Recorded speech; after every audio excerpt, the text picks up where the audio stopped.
The Miracles of Your Mind. By Joseph Murphy Ph.D. Chapter 6. The Subconscious Mind and Guidance. In explaining the workings of the subconscious mind to our recent college class, one of the men present said that the answer to his problem came to him while he was shaving. The reason for this was that while he was shaving, he was relaxed, then the wisdom and intuition of the subconscious mind came to the surface mind. This man had been giving intense, conscious application to his problem for several days. By adhering to the following instructions he got results. As he was about to go to sleep at night, he would say, "I am now turning this request over to my deeper mind, I know it has the answer, and I will receive it." In the first chapter we told you that the subconscious mind will awaken you at 6 in the morning, because you are thinking about 6 o'clock in the morning before you go to sleep. In the same manner the subconscious mind took up his case, having the superior wisdom, it logically deduces the perfect answer, and gave it to him. You will often note that immediately after awakening, the answer will come to you, because you are still half asleep and half awake. There is an outcropping of the wisdom of the subconscious mind at that time. When you are beset with a problem, what do? Many people will worry and fret about the problem. This makes matters worse, because the subconscious mind always magnifies what we impress upon it. Many liken the subconscious mind to a bank. You are constantly making deposits in this universal bank. Be sure you deposit seeds of peace, harmony, faith, and goodwill. These will be magnified 1,000-fold. Then prosperity and good fortune will be your harvest. How do you find yourself reacting to the problems of the day and to your environment? If you react with anger, bitterness, criticism, and resentment, you are making these deposits in the bank within you. When you need strength, faith, and confidence, you cannot draw them out, because you have not placed these qualities in your bank. Begin now to deposit joy, love, peace, and good humor. Busy your mind with these things, then the subconscious bank will give you compound interest. It will magnify exceedingly beyond your wildest dreams.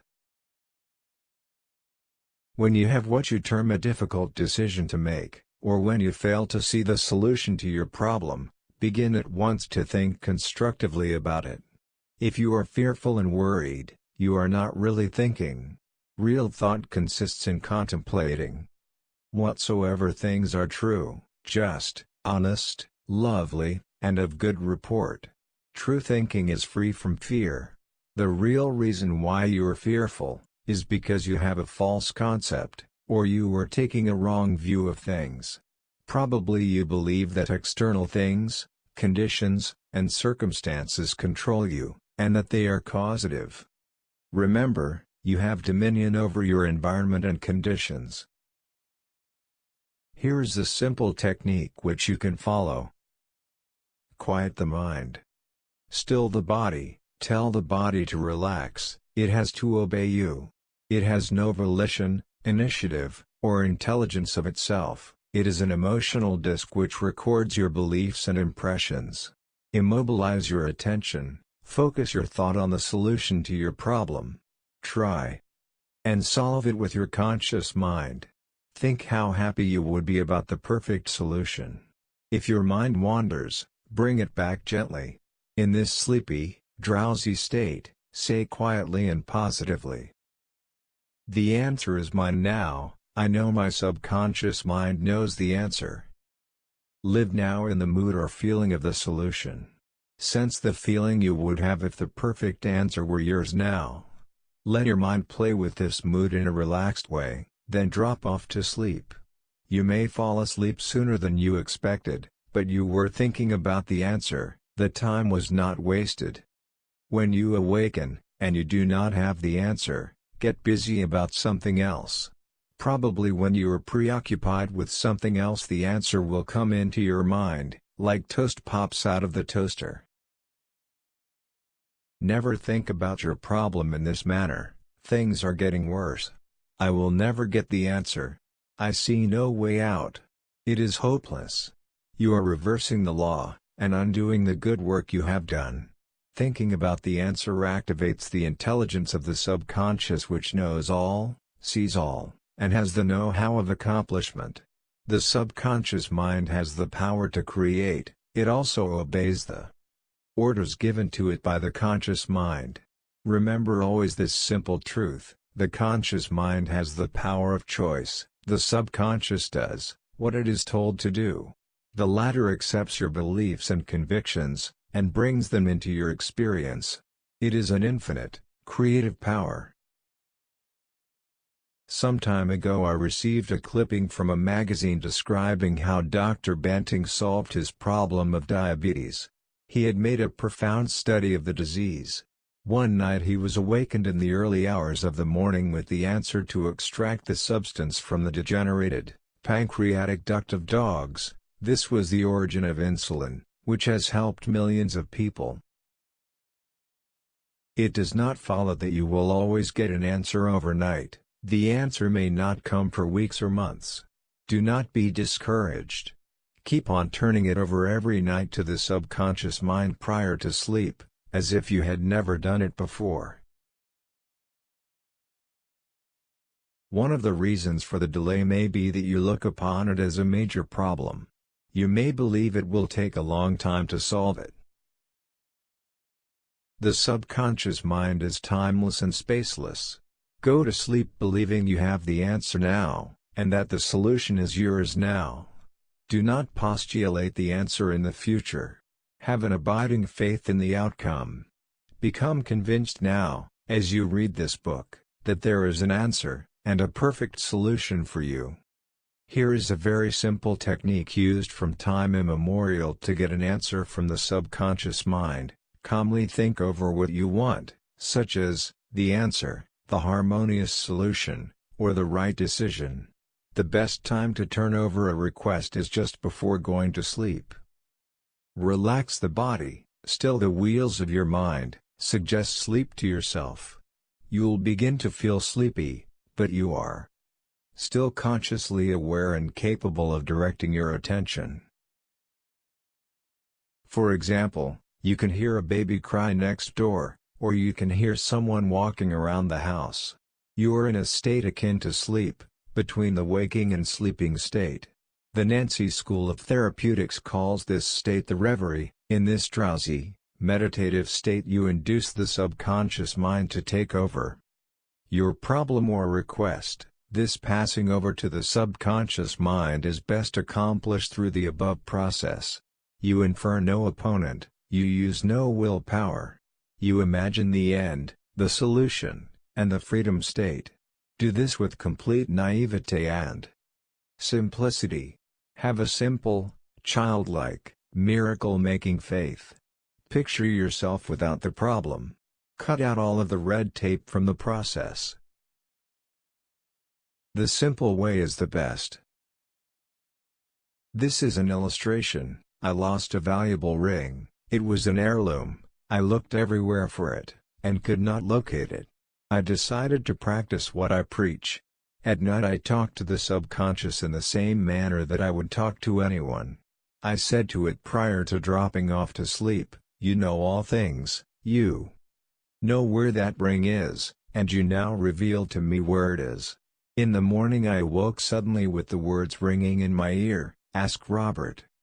I thought it very strange that I should ask Robert. However, I followed the inner voice of intuition.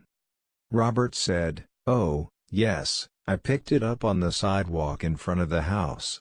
It is in my drawer." It did not seem very valuable, so I did not say anything about it. The subconscious mind will always answer you if you trust it. A young man in our recent class had this experience. His father passed on to the next dimension, and apparently left no will.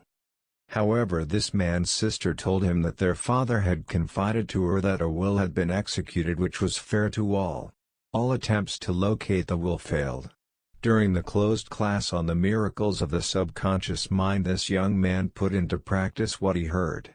As he went to sleep, he said, I now turn this request over to the subconscious mind. It knows just where that will is, it reveals it to me. Then he condensed his request cloud to one word, answer, repeating it over and over again as a lullaby.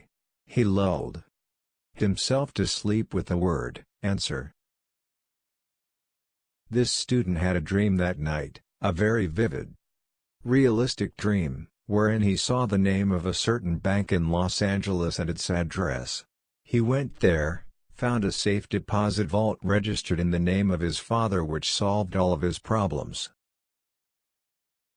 Your thought as you go to sleep arouses the powerful latency which is within you.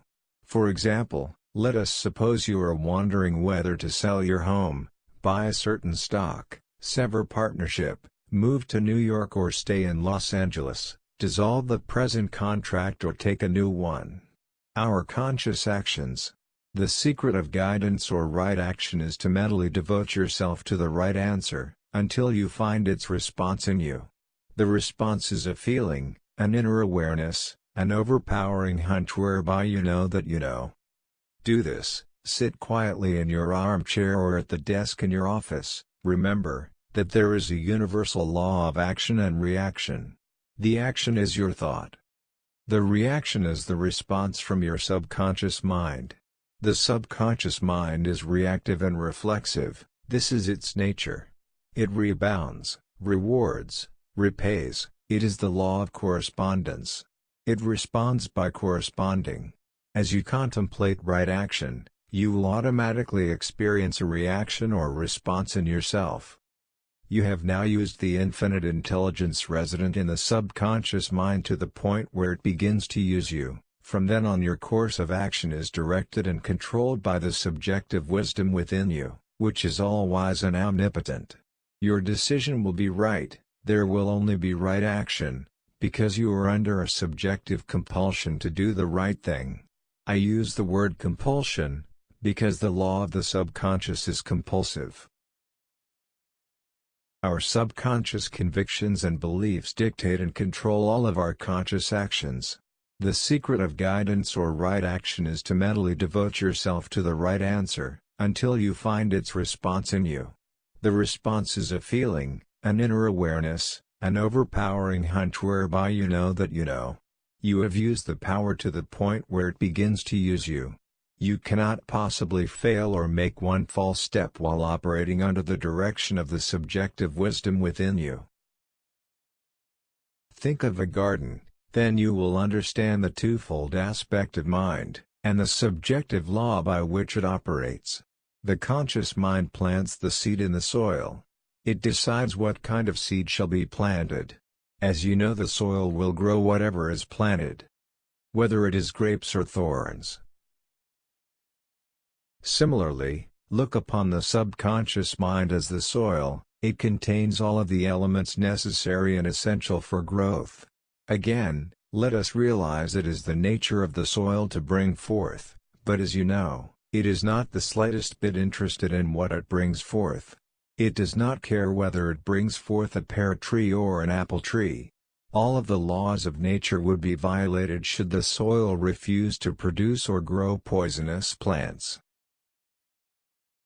Exactly the same thing is true of the subconscious mind. It is a doer, it never questions or talks back to you. It accepts what you deposit in it, and produces it in your experience whether it is good or bad. Learn to use your subconscious mind constructively, wisely, and judiciously. I want to stress this important fact: you will always receive guidance in respect to the subject in which you think about the most. The subconscious mind is impersonal and no respecter of persons. If, by illustration, you begin to think about how you can set fire to a certain building without being detected, ideas and thoughts will come to you for the evil and destructive uses of fire. The universal energy or power in and of itself is perfectly harmless, however, you can use it for constructive or destructive purposes.